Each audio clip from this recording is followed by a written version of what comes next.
Part 2 of parents trying to take my house from my brother. They broke my locks to move in while I wasn't home. After I kicked my parents, brother, and sister-in-law out for trying to force me to hand over my new house to my brother, I immediately went to my social media and told the story to the whole family. It spread pretty fast, but you won't find it now because it all got deleted some time ago and I put my own profile on private. I posted about it because I knew that the first thing my family would do when they got home is to try to twist the event to make me the villain. And I was exactly right. But I had about an hour to get started before them, and I had video evidence to back up my story about what they've done. No, I don't plan on showing the video here, so don't ask. Being preemptive worked, because I got a fair number of family members on my side right away. My parents, brother, and sister-in-law must have been all set to write their own post, but it was too late, so they didn't even bother trying to lie much. My parents, Dan, and sister-in-law had a few flying monkeys supporting them, but not much else. Plenty of others knew how entitled they already were, so what happened was something they all quickly understood and accepted. There was one person in particular that called me. I don't know who they were, but they ranted at me that I was a horrible brother, that I needed to make way for a real family man. I just ended the call and blocked the number. This didn't repeat. The week went by and my parents showed up with Dan at my front porch, just like they said they would in their prior ultimatum. They rang the doorbell like crazy and also pounded on the door until I finally answered. I opened it just a crack and they tried to shove their way in again. But I'd installed a couple of latch chains that prevented it and even braced my body against the door for good measure. My father and brother demanded I let them in, but I said I was recording everything on camera and would call the police if they tried to force their way in again. My mother calmed them down and then in her most sickly sweet tone asked me if I was ready to let my brother move in. I just told her and the rest of them to get lost and never come back. My mother put on the crocodile tears and asked me why I can't just do this for Dan, because he's my beloved brother. I laughed and then bluntly said I do not love him as a brother because he treated me like trash for years and they only encouraged him to do so. They are terrible parents and he's a terrible brother. Then told them to leave or I'd call the police ASAP. They all left surprisingly easily, apart from my mother's loud crying and the others giving me dirty looks. One could even say making them leave was suspiciously easy. I thought the whole mess was over, but I guess I should have taken them more seriously because they had other stupid plans. I came home that week on Friday evening to find a moving truck and my brother's minivan parked in my driveway. It was Dan and his family there moving stuff in. He just waved to me with a turd-eating grin when I saw him. I was furious and told him and the rest of his family to stop. But sister-in-law smugly said to me that, like it or not, they were moving in. And then, in the most fake way while tilting her head and puckering her lips, she said that it was okay because my mommy allowed it, and I should always listen to what my mommy tells me. I seethed with rage just hearing those words and looking at her smug, witchy face. So, I locked myself in my truck to call the cops right away. When they realized what I was doing, sister-in-law started pounding on my window and yelling at me to stop, and that I can't do this to her because she and Dan need a house. And she cried, "Why can't you just do this for Dan?" I responded with, "F Dan, it's my damn house, not his." Then she threatened to key the side of my truck unless I stopped calling the police, all of which the 911 operator heard, thanks to the window being slightly open. I told sister-in-law if she damaged my truck, I'd sue her, and she was smart enough to retreat. When the police arrived, Dan and sister-in-law, along with their kids, had locked themselves in my house. I told cops what had happened as well as showing them my new driver's license that had my current address on it. Then when we went to my front door, I saw that they'd changed the lock, and the old lock was laying on the porch with the center of it drilled out, and the drill they used was laying right next to it, with a complete Harbor Freight drill bit set. Could they have been any more stupid leaving evidence out like that? I pointed out the broken lock and drill, then gave the police a rundown on all the events that happened prior. Well, I guess Dan called our parents over at some point after I arrived home, because they showed up while I was talking to the cops. My parents immediately lied and started saying that I'd agreed to rent my house to my brother and his family. I said that was an easily provable lie one way or another. So, Dan and sister-in-law finally came out of my house with some papers in hand. They both looked super smug, like they'd somehow outsmarted me. They'd actually drawn up and printed out a fake rental agreement, but my signature was not on it. There was one, but it looked nothing like my handwriting. I don't think any of them have ever actually seen my signature, so that was incredibly stupid on their part. I told my parents and Dan that was stupidly blatant fraud. And if the cops investigated, they'd easily figure that out. And I don't think going to jail and courts would do them any good. It could even make Dan lose his job, which is his only means of providing for his family. I also said I would get a lawyer and sue for damages if anything of mine was lost, stolen, or broken. And I'd call CPS too for good measure. Dan went white and looked really scared when I said all that. But my mother got between us and doubled down about how I should just do this for Dan and live in a damn camper so they can finally have a family home to themselves. I yelled at her that if she thought it was such a good idea, she could do it for Dan herself and let Dan have her house to himself instead. The cops separated my mother from me, and I said I wanted them all out right now, or I'll press charges. I stated in a shout about how they drilled out of my front door lock to break in. The lease papers were obvious fakes, they badly forged my signature, and I have recorded video of sister-in-law attacking me. Those are felonies I could ruin their lives with if I wanted. And if they didn't leave, that's exactly what I would do. The only reason I hadn't already was for the sake of Dan's kids, so they have one chance to get the hell out. The moment my parents heard that, I think it finally clicked that they could not force me to do it for Dan. My mother surrendered and said she'd put an end to this. Then she went over to sister-in-law and spoke with her quietly for a minute while my father spoke to Dan. Sister-in-law instantly started loudly crying, then ripping up the fake rental papers into tiny bits and tossing them like confetti, only to have an officer tell them to pick up the bits of paper or he'd cite them for littering. Both of the cops at this point had the "I don't get paid enough for this" looks on their faces. Dan had to start telling his kids to load their stuff back into the moving truck. The kids were all crying, and the eldest was sobbing that he won't get his own room now. Sister-in-law and Dan gathered their kids up to try and make one last pathetic attempt to guilt me with a sad family routine. You know, where they all gather together in a sort of group hug while all facing one direction. I swear, I think they'd practiced it beforehand. All of the kids had the same pleading look with quivering mouths. Sister-in-law kept rubbing her pregnant belly and tilting her head to look like a sad puppy, and my brother just made the saddest face he possibly could and said, "Please don't do this. We need to be able to live here." But I didn't falter and told them to keep packing. All the kids and sister-in-law turned crying up to 11, and Dan yelled at me, "Are you satisfied with yourself? You've denied us a home because you're too selfish to share and help out family." I ended up laughing like a maniac and retorting that what he was trying to do was taking, not sharing. And no amount of crying will make me let his family move in, because he's no brother of mine anymore. He's just an entitled prick who thinks he can take whatever he wants from me like when we were kids. Dan started F-bombing me until the cops told him to cool it or he'd be in cuffs regardless if I wanted to press charges. He sucked in his lips and looked a mix of afraid and supremely pissed off. I asked the cops if they could stick around until my parents, brother, and sister-in-law had all left, and they said they had no intention of going anywhere until this had been resolved. In fact, in the next few minutes, 2 cops became 4, as more drove in for whatever reason. That gave my parents some extra incentive to get moving. I made Dan give me the keys to the new lock he'd put on my front door, though I got another lock the next day anyway because I didn't know if he had copies of the keys or not. He was really reluctant to hand them over.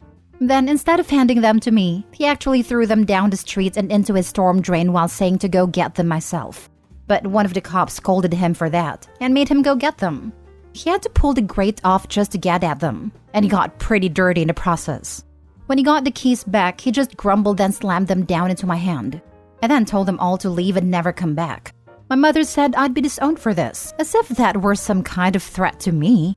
And I voiced that to them. Then in an overly sarcastically, I said something along the lines of, "Oh no, that means I won't get to come to any holidays with you guys, where I always get treated like shit by you all anyway. Because Dan has always been your obvious favorite. You all treated me so badly when I was growing up, that if Dan ever needs an organ donor, I wouldn't give him anything. So do like you always told me to do when I was mistreated by all of you, and suck it up." My parents were floored after I said all of that, and the quartet of cops were looking pretty judgmental at them as well. I tell you, if you want to put nasty parents like mine on the spot, confront them in front of cops, because they'll likely not try anything really stupid then. My mother just started crying and walking away. My father just stood there looking like he wanted to hit me, and Dan just held his kids in defeat. Oh, and sister-in-law was off having a tantrum in my front lawn. Soon enough, they all formed a line handing out boxes and got their stuff out of my house. Nothing had been unpacked yet, so it all was taken out pretty quickly. But while doing it, my mother kept saying it wasn't too late, and I could still do it for Dan several times. Each time, trying to bargain more and more to try to make me change my mind. She said that Dan could pay me rent if I let them stay, and when that didn't work, she said I could move back in with them to let Dan rent my house, so I wouldn't have to share the building. I told her to shut up and keep packing boxes, because I don't want Dan or his family around. I don't want his money, and I certainly don't want to live with him, nor my parents ever again after the way they treated me when I was a kid. Making a deal with my parents would be like making a deal with the devil to me. Sister-in-law ended up having another tantrum after hearing that and threw a box down, then sat on the ground to have a pity party because she didn't want to go back to sharing a house with my parents. And she just sat looking angry/sad there until everyone else was finished. She didn't even want to get up when it was time to leave. They finally got everything out of the house and into the truck. So before they left, I laid into my parents one last time about all of the crap they put me through growing up. And with 4 cops being right there, they couldn't do much other than stand there and take it for once. I called them out on so many things that happened. I'd even pointed out how they couldn't just do something nice for me, like letting me stay over with my camper when I was homeless and trying to get back on my feet. How they let Dan and sister-in-law ridicule me and call me a bum. Well, who's the bum now? They wanted to kick me out of my own house so Dan could stay in it free of charge. Yet when I needed a place to go, they wanted to gouge me for more than I could afford just to park my camper when they knew I was out of job. There were more extremely judgmental stares from the cops when I said all of that. So I put my parents on the spot one more time and asked them what I ever did other than being born to deserve being treated so badly. Because when I finally have a bit of success in life, they want to snatch it away from me for their favorite child, since they'd rather I give everything to Dan and leave nothing for me. I bought my house using the money that I earned. I owed them nothing, and I won't be asking anything from them ever again. Because clearly I will never be anything more than a doormat or a cash cow in their eyes. I got no answers from them. They just stood there looking like fish out of water. So I continued ranting and asked them what in God's name made them think they were such good parents after all of that. My father was beet red, but more from embarrassment than anger this time. And my mother was crying that she was a horrible person. I bluntly agreed that she is a horrible person. They all are. And I bet they'll go to hell for it too. They were crappy people and they all knew it. But if I'd call them out on all of this stuff in private instead of in public, they just get mad at me and still act like I'm in the wrong. They just kept up the denial for so long that it became a part of who they are. My mother buried her face in my father's jacket to cry, and my father looked more defeated than I've ever seen him. Dan and his family avoided me entirely as they finished putting everything back in the moving truck. I made sure nothing of mine was stolen. Not that I'd had a chance to get much furniture yet. I was lucky to even have a couch at that time. They all got back in their vehicles, and sister-in-law just stood staring at me with malice until my brother finally got her to drive the minivan home. As soon as they were all gone, I got back online again and spilled the beans on what happened. My parents were too embarrassed to even try and defend their actions this time. And while the family was somewhat split before this incident, it was now a landslide in my favor.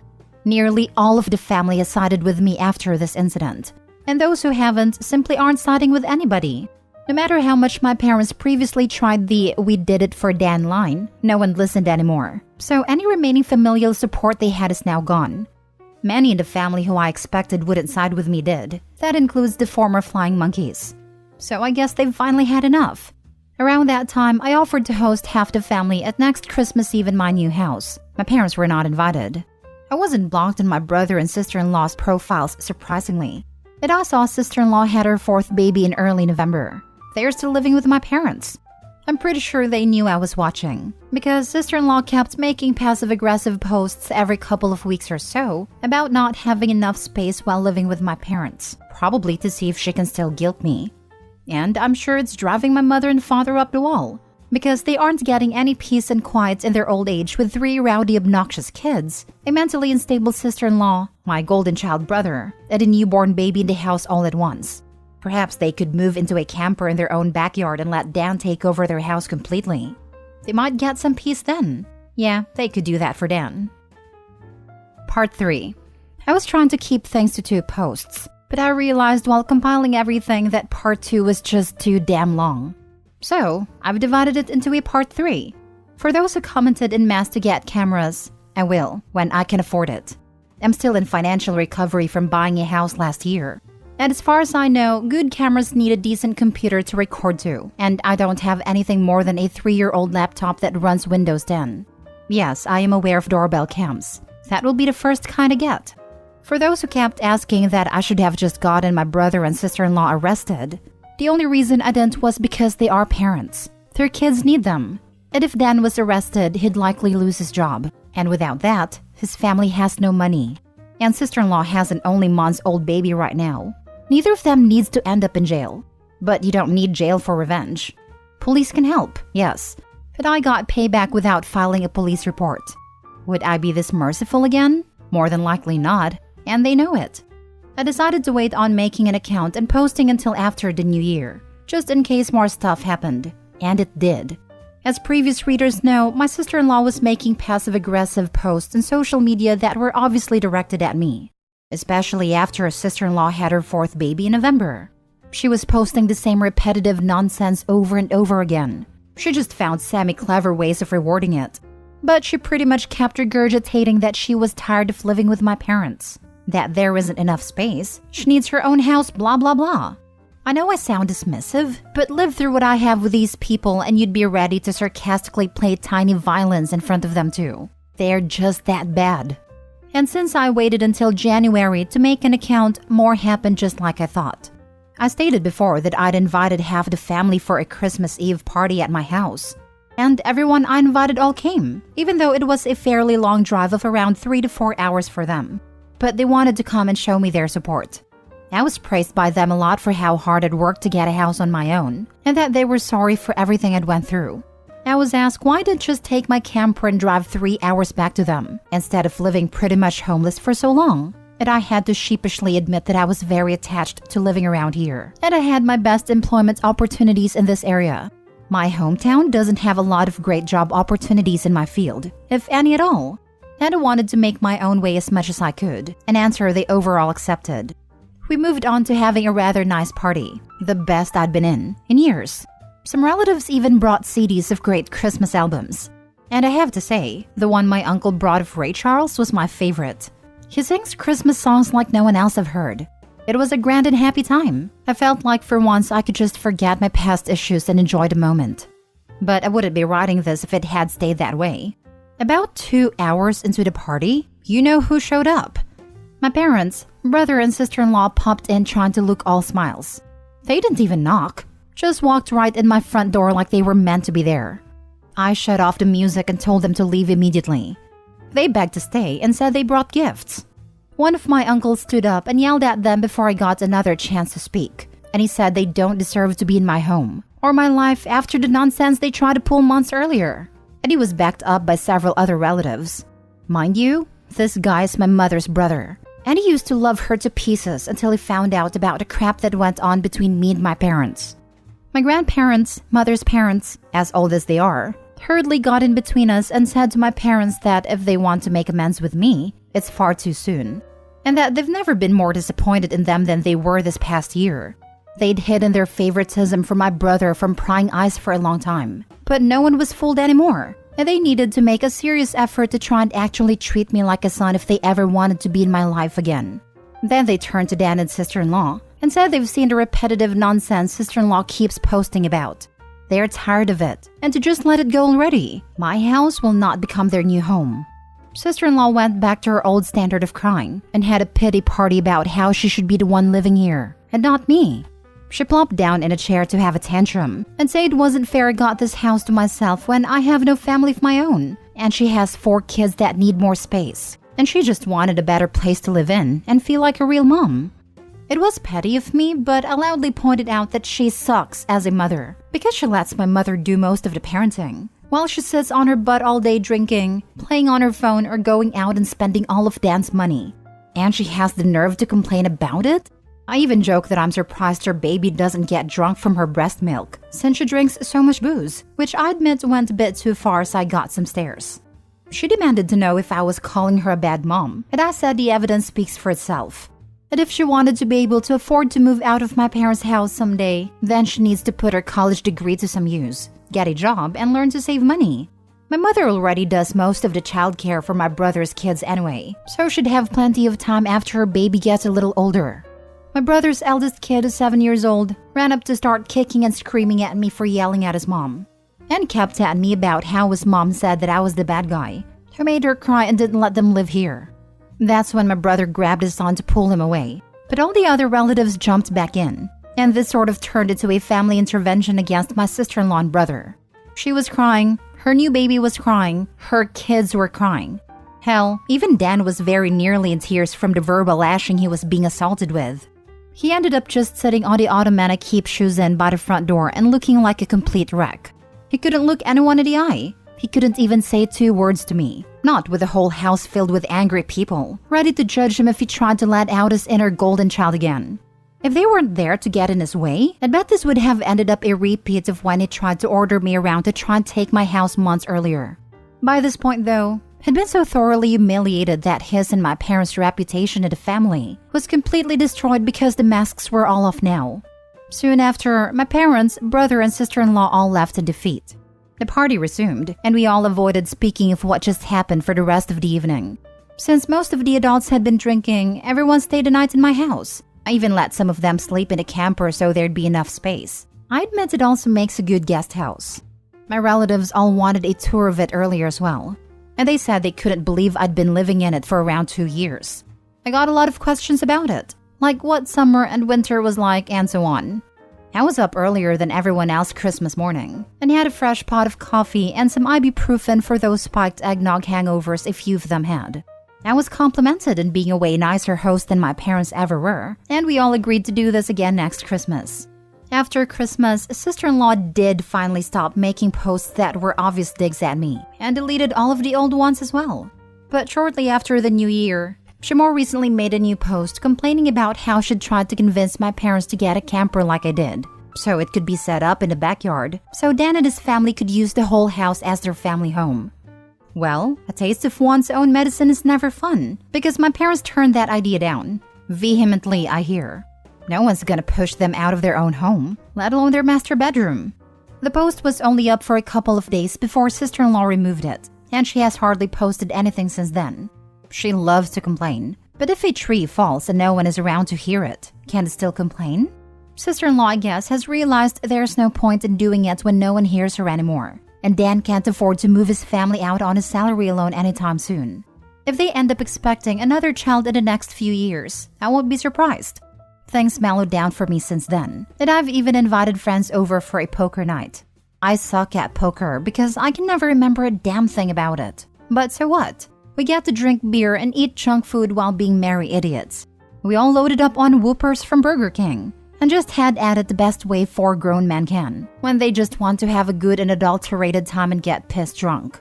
I think maybe around summer, I'll look into possibly dating someone. I'm not exactly getting younger here. Fingers crossed that goes well. My camper just sits idle in my yard now, and I admit, there were some days I went out there just to spend time in it. I did live in it for 2 years. It's like my second home. And maybe one day I'll actually get to use it for camping, like it was meant to be. I've never been camping. My parents considered it a waste of time, so it would be a completely new experience for me. This pretty much marks the end of what happened. My parents, brother, and sister-in-law have all been staying very clear of me. In fact, they seem to have gone back to acting like I don't exist, like they did before I bought a house. Not like that bothers me at all. It's better that way. But they inevitably come back in some way. I know they will. I just wonder what kind of stupid thing they'll do next. If anything notable like all this ever happens again, I'll make another post if this account is still active. God willing, this is the last you'll have to suffer with them. Agree. What I don't understand is that little brother lives in your parents' house. He's probably not paying rent, utilities, or food. So where is his money going? It is my understanding that he's been living there rent-free for at least 7 years. More than enough to save up for a nice down payment on his own house. If you ever have the unfortunate chance to meet him again, remind him of that. Tell him that if you can do it, so can he. Tell him it's time to grow the hell up and quit expecting others to support his sorry self. Good luck. The wife drinks and shops most of it away. I'm proud of you. I'm proud of your extended family. You absolutely can't pick who you were born to, but you can pick who's important and who you spend your time with. Between your extended family, your friends, and a possible future romantic relationship, I hope the rest of your days are full of joy and peace. Coming from an abusive family, I know how difficult it is to set boundaries and stand by them. You've done a phenomenal job, and you've made a phenomenal life for yourself, Opie. Mrs. Evil Spawn keeps getting pregnant, not because she loves or wants children, but in order to use the kids as spawns, doesn't she? Your earlier posts had my blood boiling so hot. That didn't occur to me before reading this one. Now, Mr. and Mrs. Evil Spawn are probably going to attempt to drive your so-called parents out of their own house, but as you noted, your parents are not likely to let that happen. Grab a bowl of popcorn, Opie. As long as they're all leaving you alone, this bit of karma should be fun for you to watch. As you said so perfectly, a taste of one's own medicine is never fun. How I wish I could have seen the look on your mother's face when she realized that her own brother and her own parents were judging her guilty as charged. All four of them, your parents, brother, and sister-in-law, are now reaping what they sowed. Let them, and enjoy watching the disaster that's about to play out. Yes, she does weaponize her kids to get her way, but she can't milk that forever. I'd invest in those cameras sooner rather than later, or the comment from the last post will probably end up true. Part 4? So they burned my house down. I'm proud of you for standing up for yourself and getting the evidence to back it up. Do not assume this is over or you've won. This won't stop. Even if they go a year or two before doing something, this will eat at them because they are trashy, entitled people. Keep it up. You got this and you are going to do well. Again, I'm proud of you.